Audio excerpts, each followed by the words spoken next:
I don't know whether to give this game my love and affection or a restraining order. Crossovers have become insanely common in recent years. Just look at Fortnite. You want to know who's in Fortnite?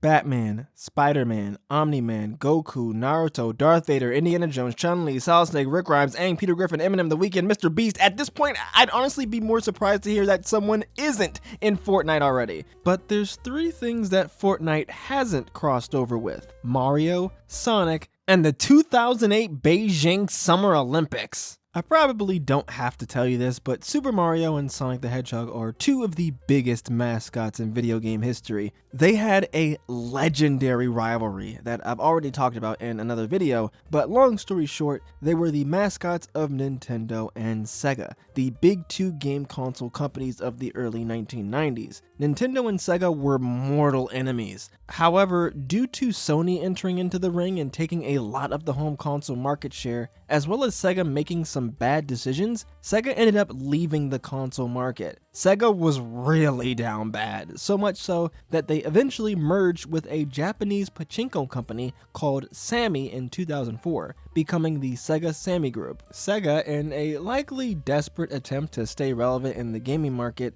did the unthinkable and started allowing Sonic games on Nintendo consoles, starting in the early 2000s, something that would have been considered high treason only a decade before. However, now that Sega was a third-party company and wasn't in direct competition with Nintendo anymore, this allowed for new possibilities that just would not have happened before, like Nintendo and Sega working together. Amusement Vision, a development team at Sega who had developed games like the Super Monkey Ball series, worked together with Nintendo on the 2003 game F-Zero GX, a Gamecube game that was a part of Nintendo's F-Zero Racing series. This was a huge moment in gaming history because you not only had two companies that were once the biggest rivals at the top of the gaming market now collaborating, but it also meant that even more collabs between them could happen in the future. It was only a matter of time before their mascots would come together for a video game. In 2005, it was revealed that Shigeru Miyamoto, the creator of Mario, and Yuji Naka, one of the creators of Sonic, apparently met together and had discussed a potential crossover between the two franchises.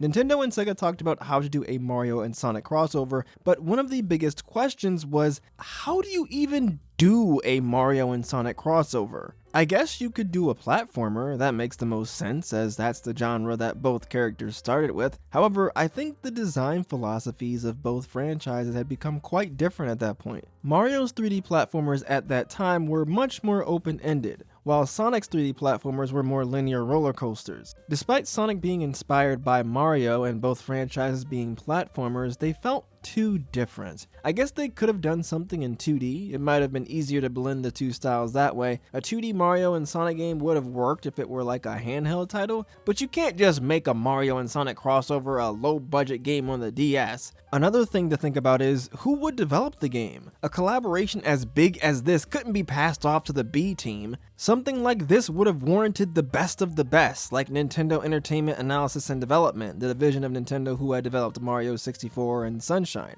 and Sonic Team who had developed the Sonic Adventure games and Heroes. But any time spent on this game would mean less time to work on the mainline entries of both franchises. What would the story of this game even be about? Bowser and Eggman getting together to rule the world? That doesn't really seem in character for either of them. What would the music sound like? Mario's music is more playful and adventurous, while Sonic's music is much more high energy and edgy, for lack of a better word, especially the more recent music in the 3D Sonic games. There are just a lot of questions when it comes to making a good Mario and Sonic crossover. Maybe Nintendo and Sega just didn't think that they'd be able to make a truly amazing game that would have lived up to the hype. To summarize, doing a good Mario and Sonic crossover was hard. So they just said, screw it, let's throw them in the Olympics. Sega got the license to make a game about the Beijing 2008 Olympics, and they wanted a way to bring more attention to the game, so they came up with the idea to use Sonic and Mario characters. Nintendo agreed with the idea, and thus Mario and Sonic at the Olympic Games came to be. Interestingly, this wasn't the only game that Sega published for the Beijing 2008 Olympics. They also published a game by Eurocom called Beijing 2008. You know, I probably couldn't come up with a better name. Eurocom developed a lot of licensed games, and they even had developed an Olympics licensed game before, so honestly, a game like this was right in their wheelhouse. I've never played Beijing 2008, I don't have the game, and I don't really care about it. So anyways, Mario and Sonic at the Olympic Games was released on November 6th, 2007 for the Nintendo Wii, and the game was developed primarily by Sega Sports, previously known as Smilebit, a division within Sega that had worked on various games, most notably the Jet Set radio games. Nintendo Software Planning and Development Group 4 also worked on Mario and Sonic at the Olympic Games. They had done work helping other companies on Mario sports games like Mario Superstar Baseball and Mario Hoops 3-on-3, so both the Nintendo and the Sega development teams were familiar with sports games. A few months after Mario and Sonic at the Olympic Games came out in January 2008, a Nintendo DS version of the game would be released, but I don't have that version of the game, and I don't really care about it.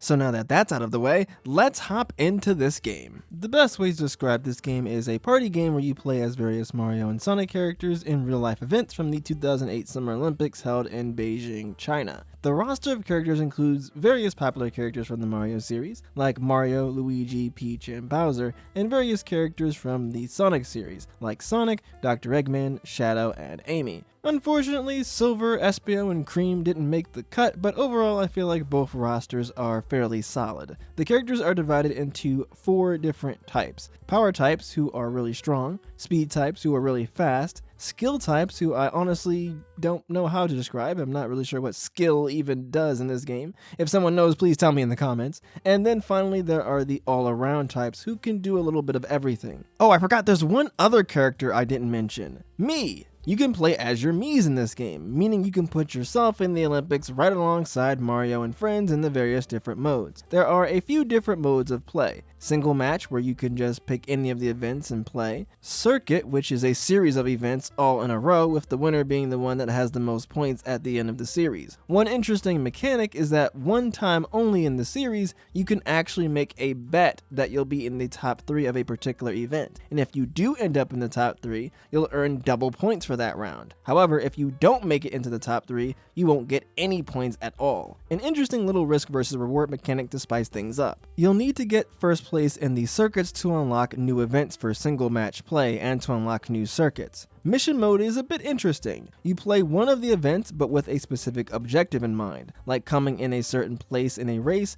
getting a certain time, or throwing a javelin a certain distance. Each character has their own set of missions too, which is pretty neat. It's honestly not too exciting, but it is a fun way to put a spin on the same old events and get you to approach these games from a different perspective. Finally, there's the gallery, where you can learn trivia about the Olympics by playing minigames. This is really basic stuff like a memory game, a counting game, and a whack-a-mole game. Honestly, my favorite part about this mode is that by completing the minigames, you can unlock not only trivia, but also music for the gallery music player. These are classic Mario songs and Sonic songs, and you can have those songs play while you're in the minigames. But enough about the gallery minigames, let's get into the real games, the Olympic Games. There are 20 regular games you can compete in. Let's go through them all, starting with the track events. First is the 100-meter dash. It's about as classic as an event as you can get. For this one, you have to shake the Wii Remote and nunchuck up and down like you'd move your arms while running.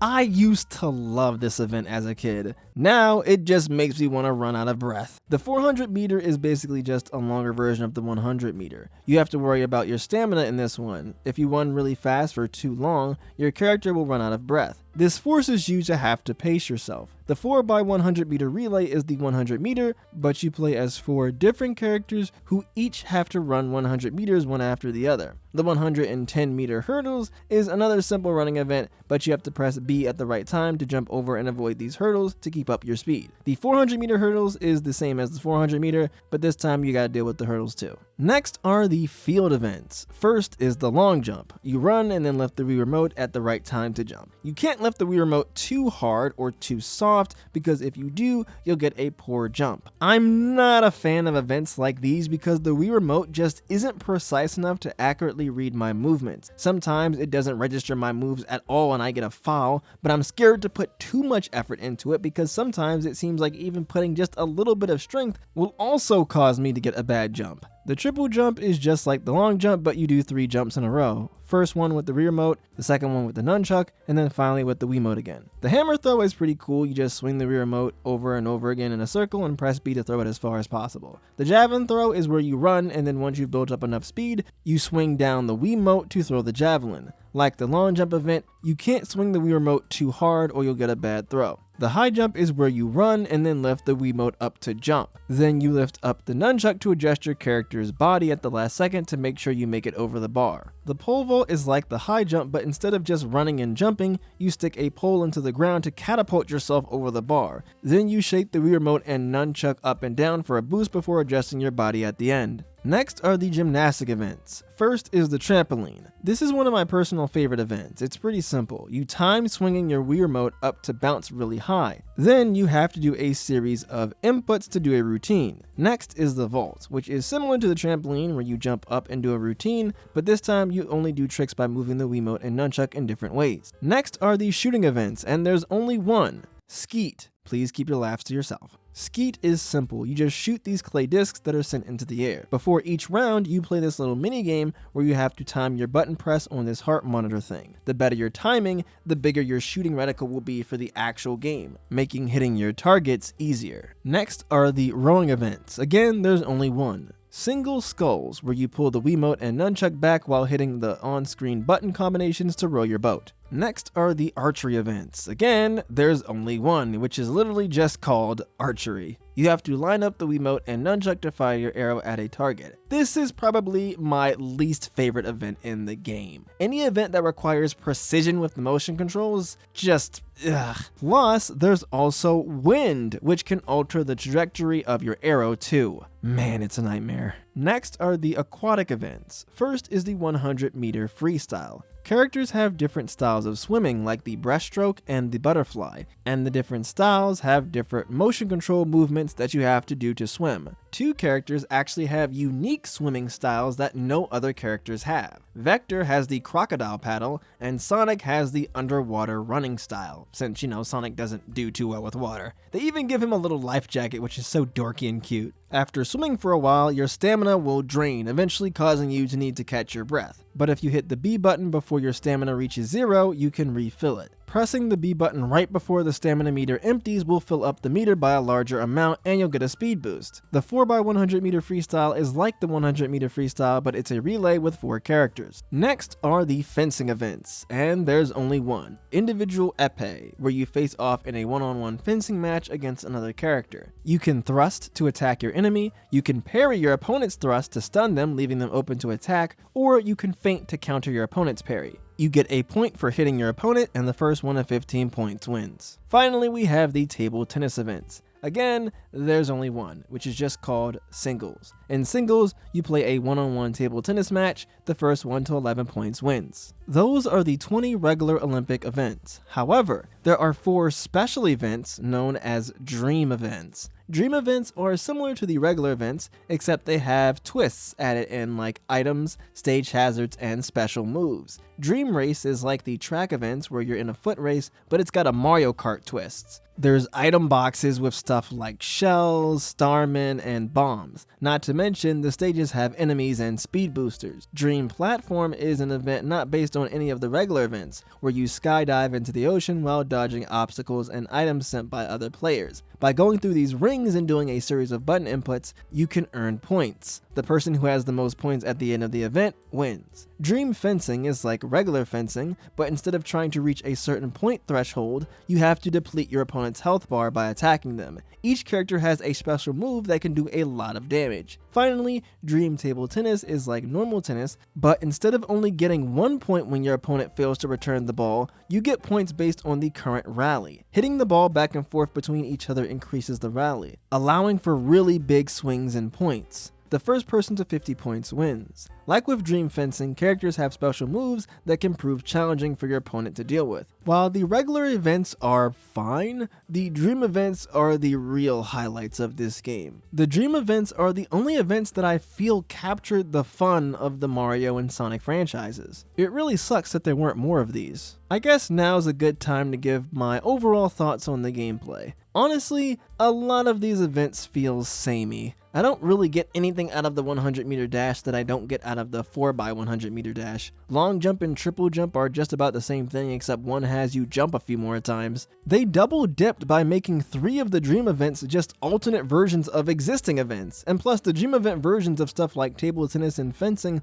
only highlight how uninteresting their regular versions are. Most of these events are just kinda there. They don't have much depth and lack fun mechanics. As a kid, I loved this game. I got a crossover between 2 of my favorite video game franchises, and not only that, because I was a hyperactive child, I really enjoyed the Wii's motion controls as they let me move around and feel more connected to the game. But as an adult with less patience and less stamina to deal with this stuff, it's a lot less enjoyable. I feel like if they leaned more into the dream events, this could have been a pretty solid party game. I don't really have much to say about the other aspects of the game. Graphically, it looks fine for a Wii game. The models are good enough. I do like that some of the characters are rocking different costumes from their usual appearances. The music isn't bad, but it really isn't memorable either, which is crazy for a Mario and Sonic crossover. The amount of musical bangers that both franchises have should be a crime. Oh, one thing that I will praise is the intro cutscene for this game. That thing is fantastic. It still gets me hype all these years later. I like how they play up some of the rivalries between some of the characters. Like obviously you've got Mario and Sonic, but then you've also got Tails and Yoshi who got beef. Luigi and Shadow are going toe to toe. It's awesome.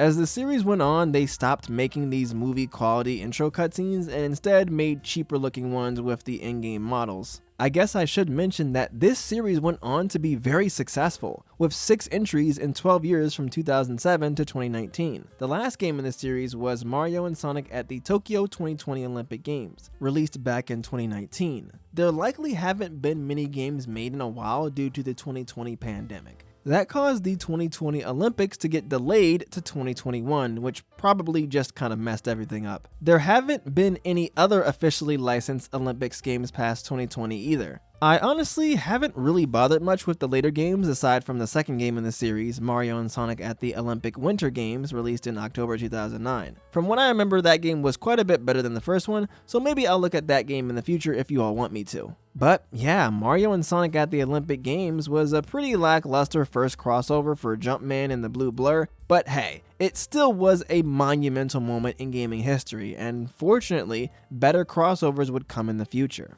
Thanks for watching, y'all, and have a great rest of your day.